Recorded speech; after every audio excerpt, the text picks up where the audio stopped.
Ice is a possible option. The only thing is that it just doesn't do that much into Rotom Heat. So ideally, maybe you get Calyrex Ice +2 Max Hailstorm after Rotom Heat's Dynamax is over, but that's a tall ask. All right, well, let's get into this match. It's going to be the last one from the Oceanic Racket for today. Mimikyu and that Calyrex coming out right away on Henry's side here. And then Teagan going with the Rotom Heat lead as next to that Grimmsnarl. Yeah, so I mean, I think Rotom Heat really in a dream position to begin with, and I'm curious about its moveset. You know, are you Nasty Plot? This looks like dual screens Grimmsnarl, so wow, Will-O-Wisp and Ally Switch on that Calyrex. Not going to be the typical like Nasty Plot set that you see, but oh man, I think Will-O-Wisp makes this even harder for Henry, to be honest, because his main offensive output comes from Calyrex Ice. If you burn that immediately, I don't even see how Henry wins like a late game, even if you get the weakness policy activated on Calyrex. So turn one here, I mean, you know, could go for something like Protect on Calyrex, Trick Room with Mimikyu, you could switch Calyrex out, for example, but I still just think this Rotom is so tough to deal with because we got a sneak peek of Grimmsnarl's moveset there, and it has Fake Tears as well. So it's like, how in the world do you deal with Fake Tears and a Dynamax Rotom combination when you have no way to threaten it with super effective damage in return? I don't know what the answer to that is. Yeah, Calyrex not wanting to risk anything here, swapping out for that Incineroar. Rotom going for the Will-O-Wisp, not doing anything against that Incineroar, and Mimikyu gets a free Trick Room up here. Trick Room goes up, you know, and that's nice, but then the question once again is, how is Henry actually dealing damage right now? I think one answer could be Dynamax Incineroar. I know that seems kind of wild, but Dynamax the Max Darkness into Rotom actually doesn't seem like a terrible option. And hence Henry ends up not considering that. And I think it makes sense. I mean, if Rotom Dynamax is there, Reflect is up, you do so little damage. So he's just going to go for a U-turn, offer some positioning here. But, you know, since Teagan ended up not Dynamaxing, it doesn't end up getting punished. I was like, if you Dynamax Incin there and Rotom doesn't Max Darkness actually does a sizable amount there. Sure, Reflect is up, but Rotom's defense isn't amazing. Now Rotom essentially gets to break the disguise of Mimikyu with that Thunderbolt, and now can potentially Dynamax in the subsequent turns. Henry's revealed all of his Pokemon as well, and all of those are really weak to Rotom, right? I mean, once again, I think these are probably Henry's best options. I just like, it's a team that just doesn't have too much to deal with Rotom Heat specifically, right? So Torkoal comes in, sure, that's kind of nice, but what can you actually do against Rotom Heat? Maybe a Body Press. Yawn would be really interesting here. I think if you have Yawn, you can at least shut down Rotom for subsequent turns, but this next turn I think is really tough for Henry, and Teagan now getting both screens up, definitely in a commanding position. Teagan as well, looking at that idea of maxing the Rotom, kind of going back and forth on what she wants to be doing here, but I mean, that Rotom next to the Fake Tears Grimmsnarl, I mean, that just seems so strong. The Mimikyu going to be switching out here on Henry's side, going for that Calyrex, and that's going to be taking the full hit from this Rotom here. Yeah, and Teagan opting for a pretty cool option here, going for the Fake Tears and the Max Lightning. You know, if Mimikyu stays in there, you get the knockout onto it. He switched out to Calyrex, which actually Henry did, and I thought that was kind of risky, right? Because I feel like Calyrex is Henry's only real way of doing damage in this game. And so this is like the classic dilemma with Trick Room, where you get Trick Room up, but then like you don't have an opportunity to just safely switch out. So you either hope your opponent knocks you out, or you just make the hard switch yourself. Henry ends up making the hard switch, but as a result, Calyrex Ice ends up eating that Fake Tears. We know Max Lightning's going to that slot, and there is going to be Yawn, so Rotom at least, you know, that's like the Rotom answer, you know, that it won't be able to just sweep in these next couple of turns. But I mean, Calyrex takes so much damage from that Max Lightning, and is at -2 special defense, so do you really want to stay in now is the question. So much pressure right out of the gate with that Rotom, but of course, if it goes for another attack here, it will be put to sleep. And that's just one of those things about Yawn. I mean, the opponent doesn't go to sleep right away, but the fact that they then have to consider repositioning, or they risk just not being able to do anything after that turn, is absolutely huge. Calyrex not risking taking the KO here, and is going to swap back out for that Incineroar. The Rotom, only one turn of max before it gets to go back. I mean, it did a nice amount of damage for that max, but Teagan not wanting it to go to bed quite yet, opting to bring that Porygon 2 out on the field. Grimmsnarl will get that fake tears, hit it into the Torkoal just to get a good special defense drop. The Torkoal here going for Eruption, taking that KO on the Grimmsnarl and dealing a nice amount of damage on that Porygon too while they're at it. I think that was a nice play from both players then. I really like the Rotom Heat switch out there. You know, it's not often that you switch out a Dynamax Pokemon after just one turn.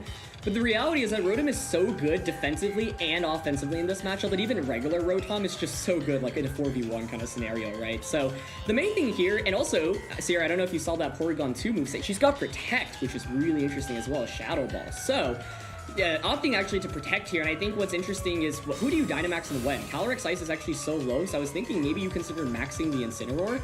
It's actually just going to be Fake Out into the Porygon, which protected, and I mean, we know Earth Power is going off into Palkia, so I feel like, I don't know, Henry could have gone a little bit more off this turn. He's going to basically give up the Torkoal for around 30% of damage onto Palkia, and I'm not sure that's really worth it, to be honest.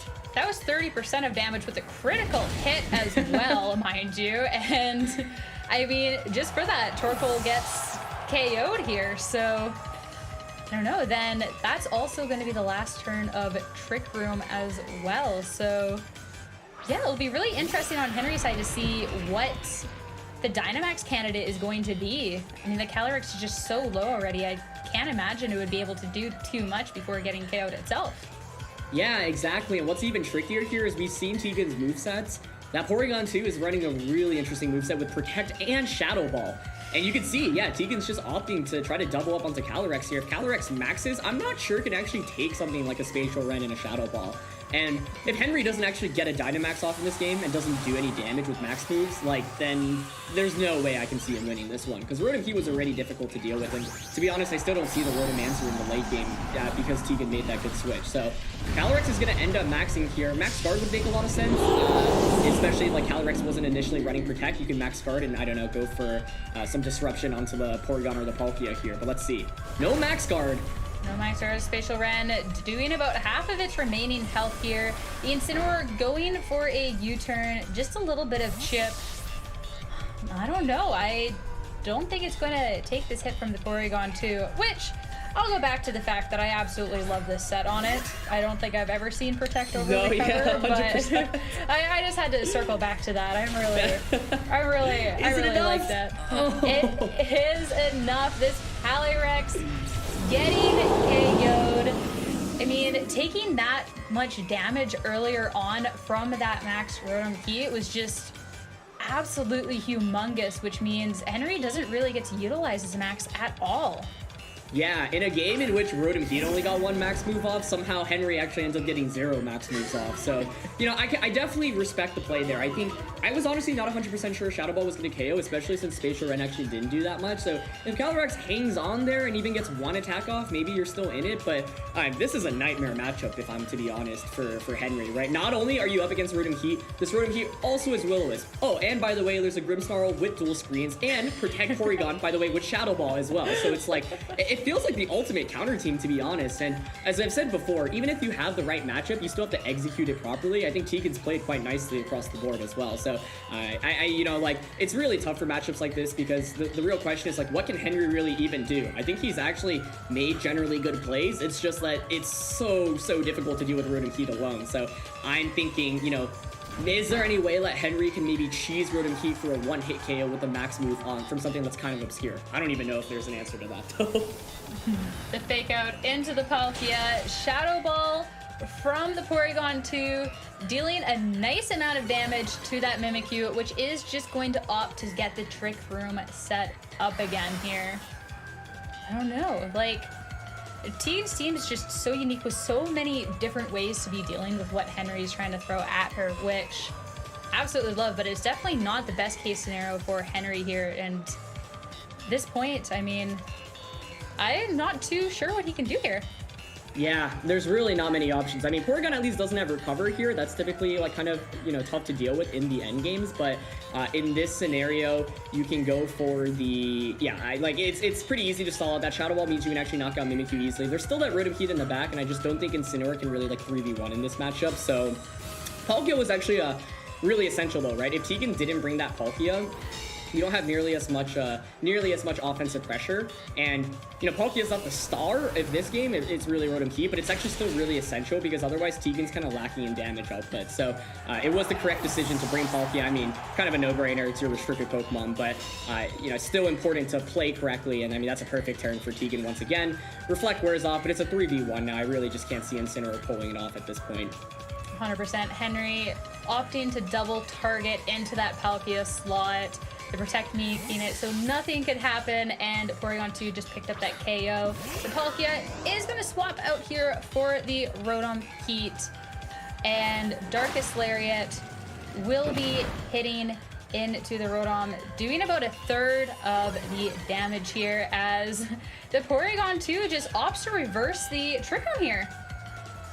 Reverses the Trick Room, and at this point, I think it's a done deal for Teagan. Really, really well played by her, and there's just not enough damage, right? Like, the Palkia can just come back in and go for any attack at this point, and there's just no way Incineroar can really claw it off at this point, or claw it back, I should say. So, yeah, huge credits to Teagan for how she played this matchup. I thought just really, really generally well approached, and it's good execution right from the start to the beginning. And once again, I think it's just so tough for Henry because Rotom Heat alone makes this so difficult, and then Teagan has so many tricks up her sleeve as well. Speaking of tricks up her sleeve, we are going to see that ally switch coming out. So the Incineroar is going to be hitting a Darkest Lariat, but really is not doing too much as this Porygon 2 is free to hit another Tri-Attack into it. And I mean, on Teagan's side, she's just so many Pokemon still, and this Incineroar has no HP, so this game is pretty much said and done. And Henry's really going to have to reevaluate what he can do going into this second match here. Yeah, I mean, I love Teagan's lead. I think she brought the best 4 Pokemon for sure, and I think the general approach was basically perfect from her end. And the main thing from Henry's end is needs to match and see what he can do. Yeah, I think it starts with turn 1. You gotta find some way to deal with that Rotom Heat. So let's get this next game started. I'm really curious on the approach here because if I'm to be honest, it's just so tough for Henry. So looking forward to seeing maybe some tricks he has up his sleeve. All right, so on Henry's side, we see that Calyrex again, but with the Regieleki this time around, and on Teagan's side, yet again, that Grimmsnarl next to that Rotom Heat here. All right, so, you know, Regieleki coming out this time. I can't help but wonder, like, is Regieleki get a Dynamax here? Because otherwise, I don't know, Thunderbolt, Electroweb, Volt Switches, none of those do too much, and it is going to be a Dynamax. Is it Dynamax Regieleki?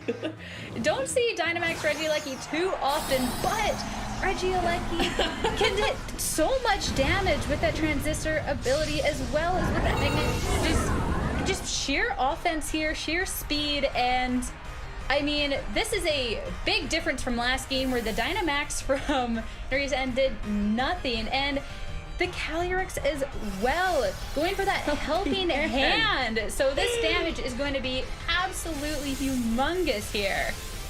The texts just are coming out from down under. Helping Hand, Calyrex Ice, Dynamax Regieleki, this Rotom Heat, very interesting set as well. I mean, I actually think that's like the exact adjustment Henry needs to make to maybe stand a chance here, because the matchup does feel kind of tough, but that's a great turn, and Will-O-Wisp actually misses Calyrex Ice as well. What a disastrous turn 1 there for Teagan.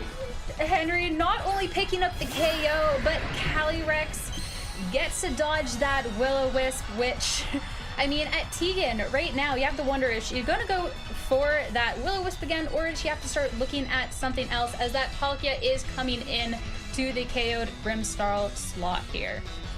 So, the reason why I really like that turn 1 from Henry's side was he was able to pick up the KO onto Grimmsnarl, get that Electric Terrain up, and Light Screen isn't up because Teagan went for that Reflect instead, right? So now Henry has the opportunity to put on so much offensive pressure this next turn. Another Helping Hand Max Lightning. Obviously curious whether or not they can one-shot Rotom Heat with the Electric Terrain, but Rotom we also saw go for that cheeky ally switch. So if Aleki targeted the Rotom slot and Palkia takes his damage, I'm curious whether or not it's enough for a one-hit KO. So let's see where Aleki is targeting. It's going to be a huge Max Lightning into the Palkia slot. But Palkia holds on barely with 26 HP and is able to fire a Max Quake off into the Regieleki, which is not able to hold on here. That Palkia picking up that KO and getting the special defense boost to boot. Oh man, I mean, that's the dream come true, right? You're able to pick up the KO there. You're also able to get a special defense boost. More importantly, Rotom Heat still has not taken any damage. And Rotom Heat, we were talking about how important it was in the last game. I think Henry actually had the absolute right approach in trying to shut it down here, but just wasn't able to actually get it off effectively because of that ally switch.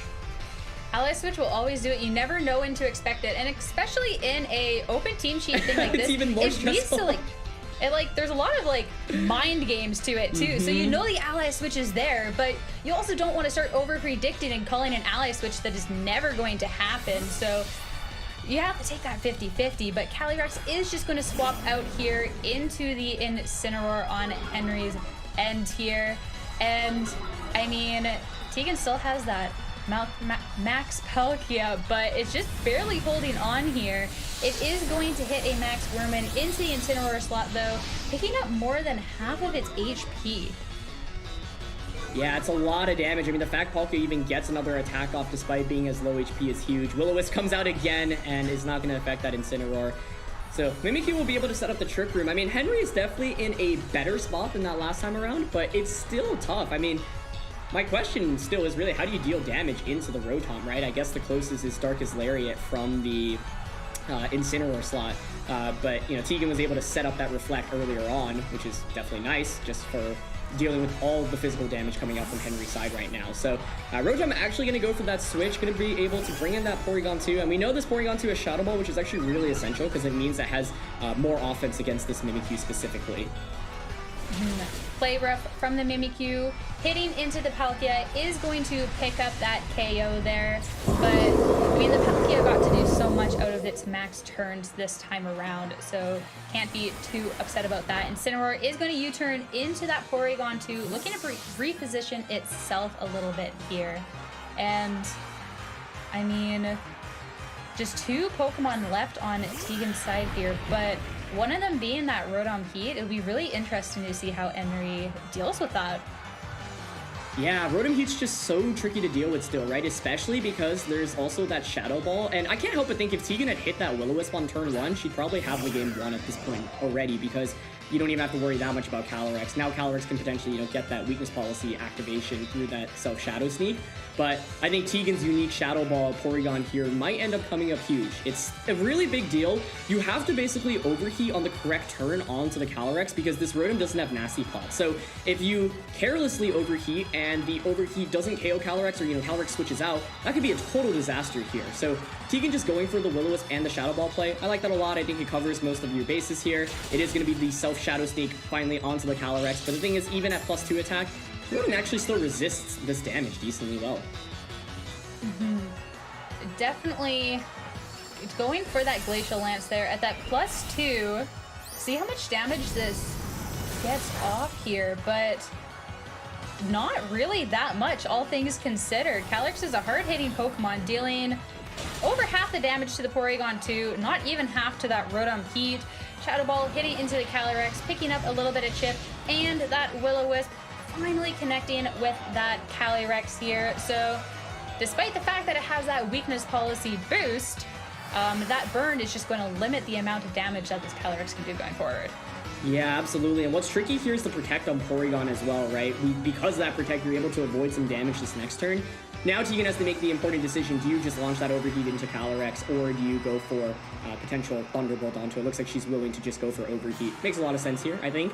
And so this is going to be close. I mean, I don't think Henry wants to switch out that Calyrex because you don't want to get rid of the boosts onto it. And so, you know, Porygon protecting here is really safe. Overheat into the opposing Calyrex will pick up the knockout on the Calyrex if Calyrex stays in. And if you switch out, it's still an okay amount of damage. It's actually going to be Mimikyu switching out, so I think if Calyrex isn't protecting here, I mean, that should be a KO from Overheat. And then the question is, can Porygon and -2 Rotom actually pull off this comeback? With Ally Switch and Protect, it's definitely a possibility. Right, especially with that Porygon 2 having the Shadow Ball, as you mentioned earlier. The Calyrex going for the Glacial Lance again. I mean, we saw how much damage it did last time. It's going to be doing even less this time around. So as long as Overheat connects on this Calyrex here, it's going to be a 2v2, and it does. So Overheat going to pick up the KO on this Calyrex here.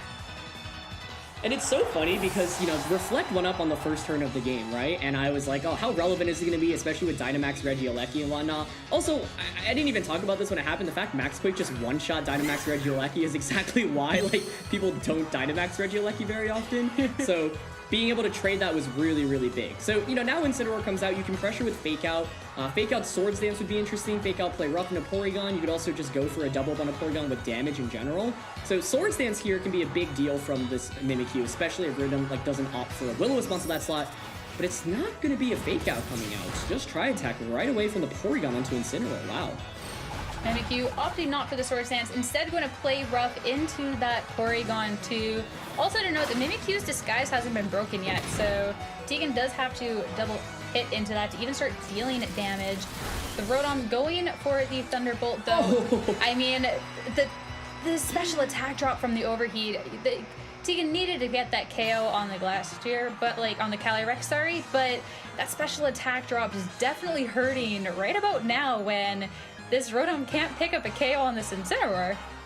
Yeah, definitely devastating. I mean, now Trick Room's over. Rotom, you know, going is going to be faster, right? And so Mimikyu, I really would like to see a Swords Dance if it has it. Otherwise, like, yeah, I mean, you're just relying on Shadow Sneak and Play Rough. It's really tough because the Rotom here can also burn the Mimikyu, and you have to add Ally Switch to the mix, right? So Mimikyu might be nervous for just going for Shadow Sneak, because if you Shadow Sneak in a Rotom, Rotom can go for that Ally Switch. So we're just going to see the Protect from Rotom. Thunderbolt is going to go into the Incineroar, and I think that was enough for a KO, yeah. Just enough to pick up that KO. I know, I was watching that health bar. I was like, this either just hangs on or it gets knocked out with Shirley. Teagan picks up that KO on the Incineroar, and it is now a really hurting Porygon 2 and a half health Rotom against a Mimikyu that hasn't even been touched so far this game. And no recover on the Porygon 2 here.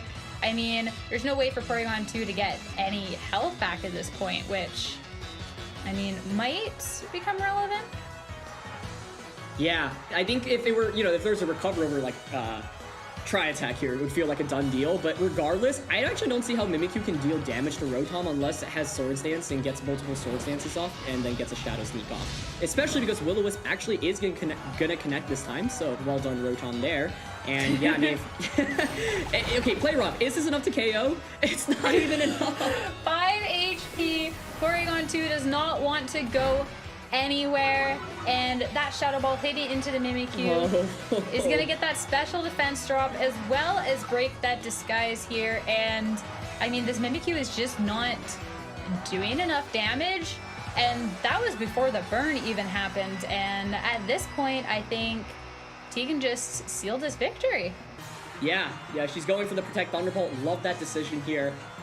At the end of the day, this is why I was like, I just don't see how Henry deals with Rhythm Heat, right? Like, it's not even Dynamax Rhythm Heat we're talking about. It's the fact that almost all of Henry's Pokemon don't actually have even good neutral damage into it, right? The best is maybe Shadow Sneak. It's a great Protect from Porygon, covers for the Play Rough option. That special defense drop just accelerates kind of this end game. And yeah, now Thunderbolt's doing more damage. And Play Rough goes into that Porygon, so perfect Protect there. I think that actually should just win the game now for Teagan, because she can just go for Shadow Ball Thunderbolt, which is super, super consistent. So yeah, opting for that Shadow Ball there. It's actually thinking about Ally Switch. I think that totally works as well. You know, just conserving Porygon even more and really letting the Shadow Ball Porygon shine in this matchup. All right, of course, that Play Rough instead hitting into the Porygon 2 here. So unfortunately, Teagan ally swapping that Porygon 2 into its demise here. But regardless, the Rotom Heat versus the Mimikyu here. But that still kind of feels a little bad about that ally switch there. But the Thunderbolt doing a good little chunk of damage, and this Play Rough doing absolutely no damage. So this should be a pretty done deal, regardless of the Porygon 2 meeting an early end here. Yeah, that did 10 damage total. So you could see as soon as Teagan was able to knock out that Incineroar, she was in a really commanding spot. That Shadow Sneak did 9 damage. So yeah, in the end, this Mimikyu, without something like Swords Hands, had no way to actually boost up, had no way to actually deal damage in a Rotom. And this was a really fun game. Honestly, I think Henry made the exact adjustment he could have made to keep himself into this set. The matchup is just so heavily skewed, but he found an opportunity, especially with that helping hand on Calyrex Ice. But in the end, Teagan was just a cut above. Some really, really great plays with her Porygon too, with that Rotom Heat in the end. And really great for her to not just tilt and panic after that turn 1, because that turn 1 was absolutely disastrous, right? But she actually found an opportunity to claw back into the game after what looked like a really, really tough start, and managed to play really well with Palkia and Rotom Heat. So